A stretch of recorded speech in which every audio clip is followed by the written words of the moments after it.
Hello दोस्तों। आज से हम वापस शुरू कर रहे हैं अपने पॉलिटिकल साइंस की यात्रा। जो पॉलिटिकल थॉट और थियरी वाला पोर्शन था वो तो करीब करीब पूरा हो चुका है। मैंने बहुत सारे वीडियो बना लिए, करीब 50-60 वीडियो हैं जो कि मेरे ऐप के अंदर हैं, जिसको आप देख सकते हो। चाहे वो आप फर्स्ट ग्रेड टीचर स्कूल की बात कर रहे हैं या असिस्टेंट प्रोफेसर की बात करें, बहुत से टॉपिक्स कॉमन हैं जिन पे कॉमन वीडियोस बनाए हुए हैं और उनको इम्प्रूव करते रहेंगे हम। इसके अलावा उस ऐप में हमने चारों किताबें जो हमारी है वो चारों किताबें उसमें दे दी गई है। इसके अलावा कुछ और मटेरियल भी उसमें दिया गया है। इसके साथ साथ हमने जो 1500 प्रश्न बनाए हैं MCQ, वो भी उसके अंतर्गत डाल दिए गए हैं। तो आप ऐप को डाउनलोड कीजिए। इसमें जो डिस्क्रिप्शन है वीडियो का, उसमें ऐप का लिंक दिया हुआ है, उसको डाउनलोड करके आप देख सकते हैं अगर आप रेगुलर क्लासेस पढ़ना चाहते हैं तो। ठीक है, अन्यथा कुछ वीडियोस में हमारे बना ही रहा हूँ जो कि हमारे वेडर चैनल पर उपलब्ध होंगे, जिनका आप वैसे भी देख सकते हैं। तो चलिए हम शुरू करते हैं। दूसरा पोर्शन है कंपैरेटिव पॉलिटिक्स का। कंपैरेटिव पॉलिटिक्स में जो एक पोर्शन है वो तो है थियरी का, सिद्धांत का, जिसको हम कर चुके हैं कवर। राजनीतिक व्यवस्था क्या होती है, स्ट्रक्चर फंक्शनलिज्म क्या होता है, पॉलिटिकल डेवलपमेंट क्या है, पॉलिटिकल कल्चर क्या है, इसको हम शायद कवर कर चुके हैं। हमारी वीडियोस उसमें हैं उपलब्ध, उसको आप देख लें। नहीं होता हम उसको वापस कर लेंगे। उसके अलावा दूसरा पोर्शन जो आता है वो आता है कॉन्स्टिट्यूशंस का। आपके यहाँ British constitution, US constitution, French constitution और स्विस कॉन्स्टिट्यूशन, ये 4 कॉन्स्टिट्यूशन आपके कोर्स में है जिनका तुलनात्मक अध्ययन होता है और उसमें जो सिद्धांत है उनके बारे में पूछा जाता है। तो इनका जो सिद्धांत पूछे जाने से पहले मैं ये मानता हूँ कि हमें थोड़ा संविधान को समझ लेना चाहिए। अगर हम चारों संविधानों को थोड़ा समझ लेते हैं तो उससे उत्पन्न जो प्रश्न है उन प्रश्नों का जवाब आसानी से दिया जा सकेगा। तो आज शुरुआत करते हैं। जो सबसे पुराना कॉन्स्टिट्यूशन है वो है ब्रिटिश कॉन्स्टिट्यूशन।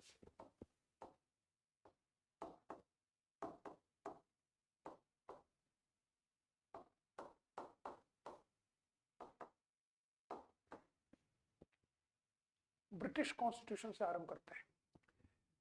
देखिए, किसी भी देश के संविधान की जब हम चर्चा करें तो हमें उस देश का इतिहास भी थोड़ा मालूम होना चाहिए। और ब्रिटिश संविधान के संदर्भ में ज़्यादा महत्वपूर्ण है क्योंकि वो संविधान अलिखित है। वो एक दस्तावेज नहीं है जिसको हम कहें कि ये ब्रिटिश संविधान है। जैसे भारत का संविधान है, हम कह सकते हैं ये भारत का संविधान है। जैसे हम जानते हैं भारत के संविधान के बारे में, कि भारत का संविधान क्या है, ये है भारत का संविधान। तो इसको एक किताब में हमने देख लिया। ठीक है, ऐसा कोई डॉक्यूमेंट ब्रिटिश कॉन्स्टिट्यूशन का नहीं है, इसलिए कहा जाता है कि यह अलिखित संविधान है। लेकिन इसका अर्थ ये नहीं कि कुछ भी लिखा हुआ नहीं है। इसका अर्थ ये कि एक डॉक्यूमेंट के रूप में कॉन्स्टिट्यूशन नहीं लिखा हुआ है। लेकिन बहुत से डॉक्यूमेंट्स हैं जिनका सहारा लिया जाता है जब हम ब्रिटिश संविधान की बात करते हैं। इसलिए अलिखित संविधान का अर्थ आप समझ लीजिए। अलिखित संविधान का अर्थ ये नहीं है कि बिल्कुल लिखा हुआ नहीं है, सिर्फ बातचीत से ही संविधान से सरकार चल रही है। अलिखित संविधान का अर्थ यह है कि कोई ऐसा डॉक्यूमेंट हमारे पास नहीं है लिखा हुआ, द कॉन्स्टिट्यूशन ऑफ ब्रिटेन, ऐसा लिखा हुआ नहीं है। वो कौन कौन से स्रोत हैं जो ब्रिटिश संविधान में काम में लाए जाते हैं वो हम बाद में करेंगे, वो तो करना ही है हमको। सबसे पहले मैं थोड़ा सा, जैसे आज हम इंट्रोडक्टरी बात कर रहे हैं, तो इसमें मैं आपको थोड़ा सा इतिहास बताना चाहूँगा। इतिहास बड़ा ही रुचिकर होता है, मुझे बहुत पसंद है, आपको भी पसंद होना चाहिए। देखिए, 3 चीज़ें पसंद होनी चाहिए लाइफ में: इतिहास, दर्शन और साहित्य। इन तीनों को अगर आप जान लेते हैं तो आप दुनिया को समझ सकते हैं बड़े आसानी से। आज जो समस्या आ रही है वो क्या है कि आज विज्ञान, साइंस, टेक्नोलॉजी तो बहुत जान रहे हैं लोग, AI आ गया है तो ये तो बहुत जान रहे हैं। इतने सारे कॉलेज खुल गए हैं इंजीनियरिंग के, मेडिकल के और दूसरे टेक्निकल कोर्सेज के। तो उसमें जो टेक्निकल कोर्सेज करके निकलते हैं वो अच्छे जॉब्स में भी लग रहे हैं, उनको पैसा भी मिल रहा है। लेकिन वो समाज में को कैसे समझे ये नहीं समझ पाते, क्योंकि 6ठी-7वीं क्लास के बाद में उन्होंने कभी पढ़ा ही नहीं, ना तो लिटरेचर पढ़ा, ना उन्होंने फिलोसफी पढ़ी, ना उन्होंने कभी इतिहास पढ़ा। ये 3 चीज़ें मैं बार बार कहता हूँ, ये 3 बातें बहुत ज़रूरी है मनुष्य को समाज में सही प्रकार से अपनी स्थिति को बनाए रखने और समाज को समझने में ये बहुत योगदान देते हैं। तो इनका अध्ययन करते रहे। तो जब हम संविधान का अध्ययन कर रहे हैं तो थोड़ा सा इतिहास हमें मालूम होना चाहिए ब्रिटेन का। ब्रिटेन का इतिहास को हम देखें तो जैसे हम चले बहुत प्राचीन समय से, तो 8000 BC 7000 BC तब सारी दुनिया में जैसे धीरे धीरे विकास हो रहा था तो ब्रिटेन में भी हो रहा था। लेकिन ब्रिटेन कुछ ज़्यादा ठंडा देश है, इसलिए वहाँ पर ओरिजिनल इनहेबिटेंट्स जिसे कहा जाता है वो बहुत कम थे। भारत में तो बहुत पहले से थे, क्योंकि भारत तो गर्म देश है, तो यहाँ पर नदियाँ हैं, तो यहाँ पर आराम से बहुत वर्षों से यहाँ पर निरंतर लोग रहे हैं। लेकिन बहुत सी जगह पर ऐसा नहीं है कि निरंतर बहुत वर्षों तक रहे, उसमें इंग्लैंड भी एक है। तो इंग्लैंड में जो सबसे पहले लोग जिनके बारे में चर्चा की जाती है उन्हें कहा जाता है सेल्ट्स।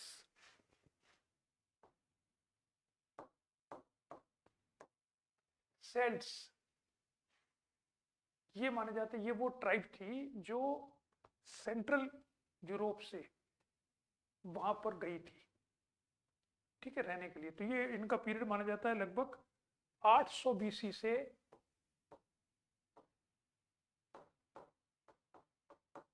41 AD तक सेल्ट्स वहां पर रह रहे थे। उन्होंने सबसे पहली जो जनजाति है जो इंग्लैंड की, उन्हें सेल्ट कहा जाता है। सेल्ट का था जो सेंट्रल यूरोप से वहां पर आए थे। और सेंट्रल यूरोप कहाँ है? सेंट्रल यूरोप आप देख सकते हैं कि फ्रांस और जर्मनी और ऑस्ट्रिया, ये तो थोड़ा सा नॉर्थ में पड़ता है। सेंट्रल यूरोप थोड़ा सा नीचे और आप आए तो जो बहुत से कंट्रीज हैं, जैसे इटली है और आपकी इधर ऑस्ट्रिया है, ईस्ट यूरोप जो है वो ईस्ट और वेस्ट यूरोप जहाँ मिलते हैं वो जगह सेंट्रल यूरोप की मानी जाती है। स्विट्जरलैंड है फॉर इंस्टेंस। तो यहाँ से सबसे पहला ट्राइब्स वहाँ पर रहने गए थे। इनके बारे में जानकारी मिलती है कि ये पहले इनहेबिटेंट्स हैं जो इंग्लैंड में रह रहे थे। इसके बाद शुरू होता है रोमन एम्पायर। अब जानते हैं रोमन एम्पायर इस समय जब 41 AD के लगभग रोमन एम्पायर स्थापित हो चुका था, अपना विस्तार कर रहा था। तो इन ये 41 AD से 417 AD तक लगभग माना जाता है कि यहाँ पर रोमन एम्पायर के अंतर्गत ही आ गया था, यानी इटली के नेतृत्व में था। आज की इटली या उस समय रोमन एम्पायर की बात करें तो उस समय यह रोमन एम्पायर लगभग 410 या 17 है, 410 मान सकते हैं, तब तक रोमन एम्पायर वहां पर था। इसके बाद रोमन एम्पायर का पतन आरंभ होता है। हम जानते हैं रोमन एम्पायर को, आपने थोड़ा पढ़ा है। तो रोमन एम्पायर वैसे तो 15वीं शताब्दी तक चलता है, लेकिन वो तब तक दो भागों में विभक्त हो चुका होता है। ये जब बात कर रहे हैं हम 5वीं शताब्दी में रोमन एम्पायर दो भागों में विभक्त हो गया था, पश्चिमी और पूर्वी। तो पश्चिमी जो मेन था, जो रोम से गवर्न होता था, वो पश्चिमी जो रोमन एम्पायर था वो समाप्त हो गया, क्योंकि जर्मन ट्राइब्स जो थे उन्होंने आक्रमण करके उसको नष्ट कर दिया था। पूर्वी जो रोमन एम्पायर था, जिसे बेंजामाइट भी कहते हैं एम्पायर, वो 15वीं शताब्दी 16वीं शताब्दी तक चला था, जिसको बाद में ओटोमन एम्पायर ने ध्वस्त किया था। तो यहाँ पर हम बात कर रहे हैं रोमन एम्पायर की वेस्टर्न, जो कि यहाँ तक था। 410 के लगभग आते आते ये एम्पायर खत्म हो जाता है, यानी इंग्लैंड पर इनका शासन खत्म हो जाता है। इसके बाद जो शासन आता है उसे कहता है एंग्लो सैक्सन।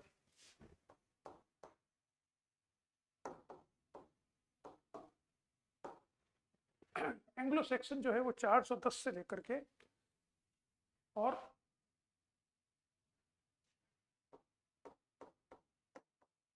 871 AD तक एंग्लो सैक्सन वहां पर राज करते हैं, रहते हैं।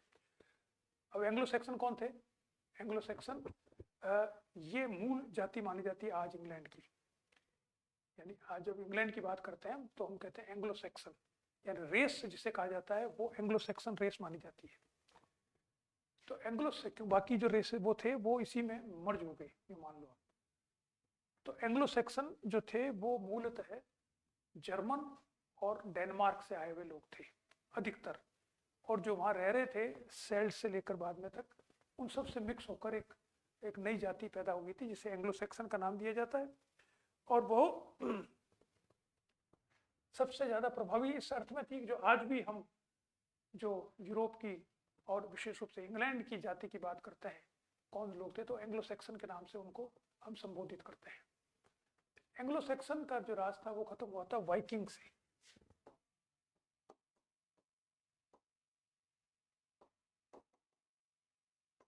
और ये 871 से 1066 तक रहा था। वाइकिंग कौन थे? वाइकिंग स्कैंडिनेवियन कंट्रीज से आए थे। तो इनका राज रहा कितने साल तक? 200 साल तक। तो हम कह सकते हैं कि जो इंग्लैंड बना उस समय तक जो शुरुआत के हैं, ये समझाना इसलिए जरूरी है कि आप कहोगे कोर्स में नहीं, कोर्स का मतलब नहीं है। अगर आप ये चीजें देखेंगे तो आपको लगेगा कैसे इवोल्यूशन होता है किसी सोसाइटी का, किसी कल्चर का। तो इंग्लैंड की जो कल्चर है वो German, Denmark, Scandinavian countries, Roman और सेंट्रल एशिया, सेंट्रल यूरोप, इन सब से मिलजुल कर वो इंग्लैंड बना है। 1066 वो ईयर है जो सबसे महत्वपूर्ण है, और वो इसलिए महत्वपूर्ण है क्योंकि इसम के बाद में नॉर्मन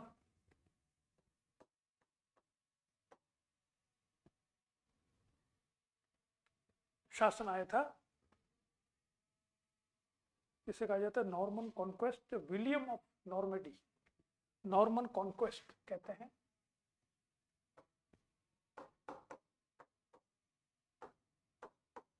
एक 1066 में। और इस समय जो राजा बना था जिसे कहा जाता है विलियम,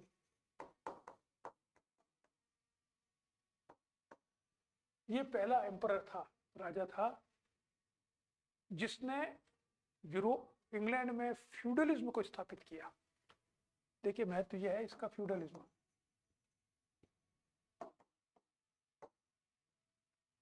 या सामंतवाद।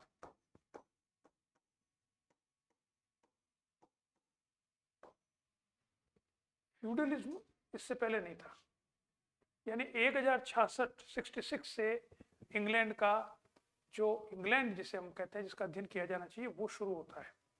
उससे पहले जो शासक थे उनका कोई न तो गवर्नेंस का सिस्टम बना था, न कोई लॉ थे, कानून बने थे, न किसी प्रकार का कोई और व्यवस्था बनी थी जिसे कहते हैं सिस्टम, जिसको पहचाना जा सके कि ये कानून है, नियम है। उससे पहले माना जा रहा था कि वो एक ऐसा देश था जिसमें कि अलग अलग लोग आ रहे, मिश्रित हो रहे और अलग अलग राजा राज कर रहे, इनका कोई हिस्टोरिकल डॉक्यूमेंटेशन बहुत ज़्यादा संभव नहीं था क्योंकि कुछ था ही नहीं।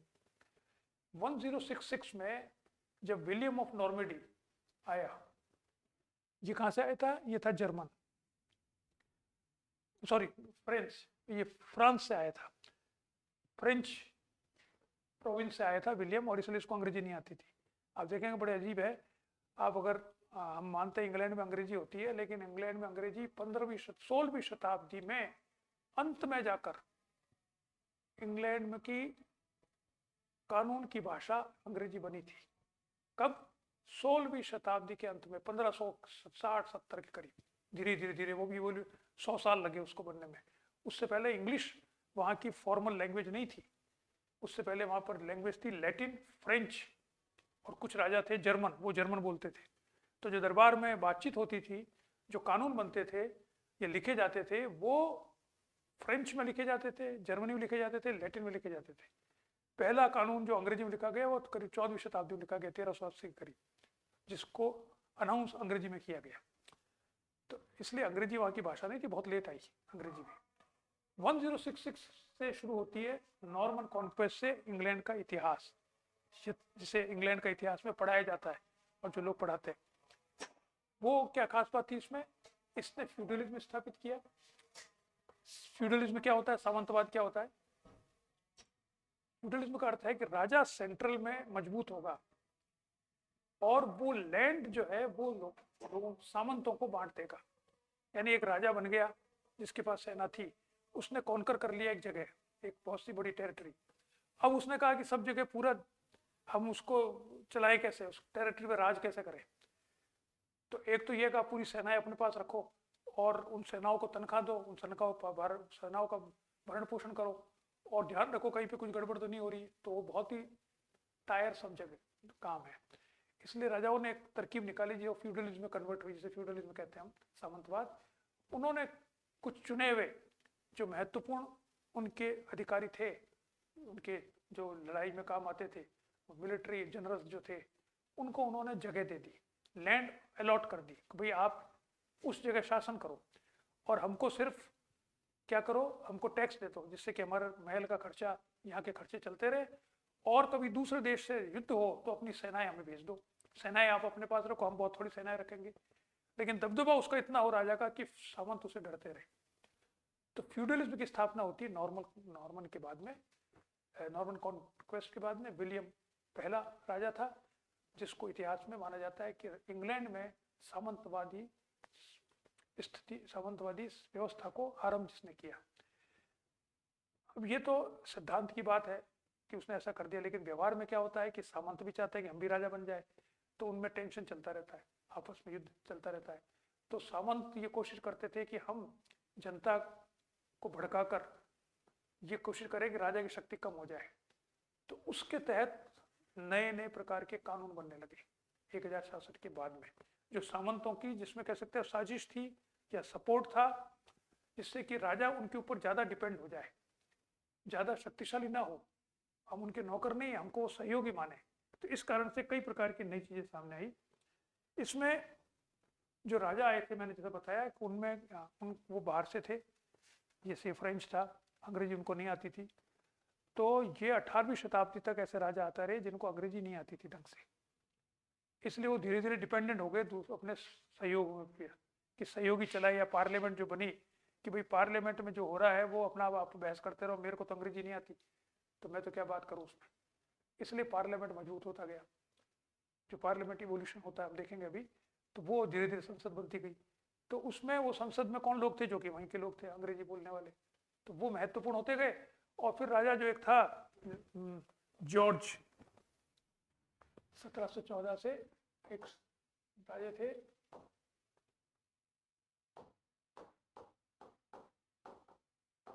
तक इस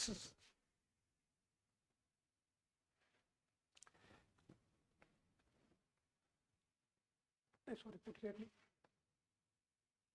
27 तक, इसके समय में पहला प्राइम मिनिस्टर नियुक्त होता है रॉबर्ट वॉलपेल।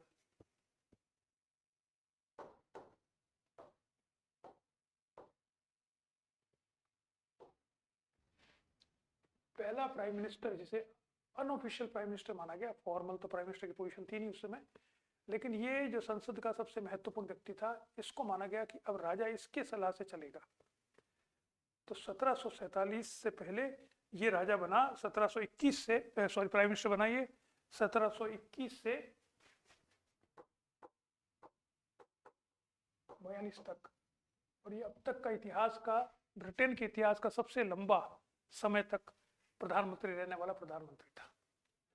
तो ये मैंने आपको थोड़ा इतिहास बताया, जो हिस्टोरिकल बैकग्राउंड बड़ा इंटरेस्टिंग है, थोड़ा सा आपको इसको ध्यान कर रखें।